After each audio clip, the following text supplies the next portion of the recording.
ఆధ్యాత్మికత యొక్క ప్రాణం లేదా ఆధ్యాత్మికత యొక్క హృదయం ఏకత్వం అని ఇంతకు ముందే తెలుసుకున్నాం. ఏకత్వం అంటే రెండు లేవు అని అర్థం. రెండు ఉన్నాయి అనుకోవడం వల్లే దుఃఖం వచ్చింది అంటున్నారు.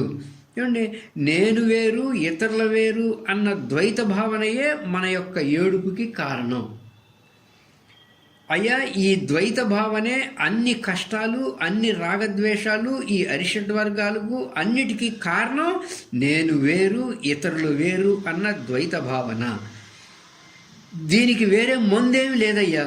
ఆ భావన పోవడానికి మరి ఎప్పుడు పోతుంది ఆ ద్వైత భావన అంటే, నేను ఏకత్వాన్ని అనుభూతి పొందేవాడిని.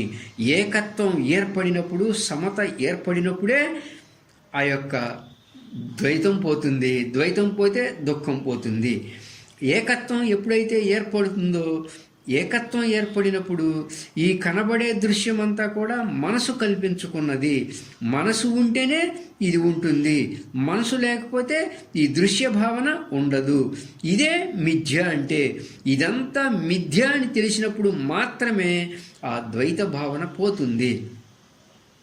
ఈ దృశ్యమంతా నీ మనసు కల్పించుకుంది, త్రిపుటిగా కల్పించుకుంటుంది.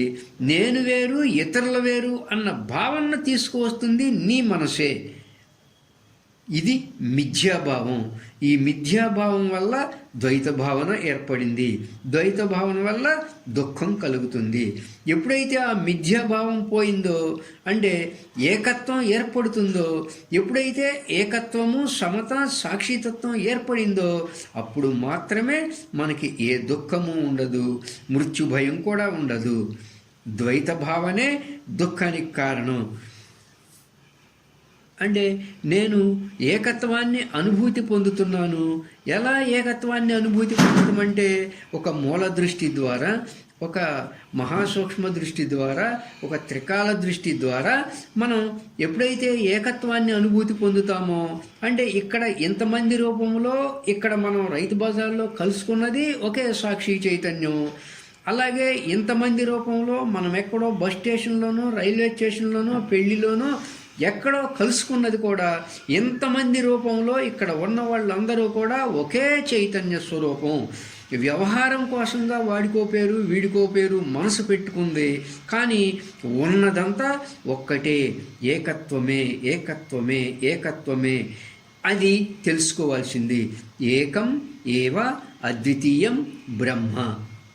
అంతా ఉన్నదంతా ఏకత్వమే అని తెలుసుకోవడమే ఆధ్యాత్మికతకు హృదయం. ఆ ఏకత్వాన్ని తెలుసుకొని ఉండటమే ఆధ్యాత్మికతకు ప్రాణం. నేను చైతన్య స్వరూపాన్ని, నాకు ఏ మలినాలు అంటావు, నా అంతరంగం పరిశుద్ధంగా ఉంది. అలా నేను వేరు ఇతరుల వేరు అన్న ద్వైత భావన నాకు ఉండకూడదు. ఏకత్వ భావనే ఉండాలి. ఒకవేళ ద్వైత భావన ఏర్పడింది అనుకో, ఆ భావన పోవడానికి ఒకే ఒక ఔషధం ఉంది. అదేంటయ్యా అంటే, ఈ దృశ్యం గురించి తెలుసుకోవడం. ఈ దృశ్యం ఎలా ఏర్పడింది అంటే, ఈ దృశ్యాన్ని నా మనసు కల్పించుకున్నది. మనసు లేకపోతే దృశ్యం లేదు. మనసు ఉంటేనే దృశ్యం ఉంటుంది. మనసు ఉంటేనే ద్వైతం ఉంటుంది. మనసు లేకపోతే ఉన్నదంతా ఏకత్వమే. నీ యొక్క వాస్తవ స్వరూపం ఏకత్వ స్వరూపం. అలా ఏకత్వాన్ని, ఆధ్యాత్మికత యొక్క హృదయమైనటువంటి ఆ ఏకత్వ భావాన్ని పొందితే ద్వైత భావన అసలు ఉండనే ఉండదు. ద్వైత భావన ఎప్పుడు లేదో దుఃఖము ఉండదు.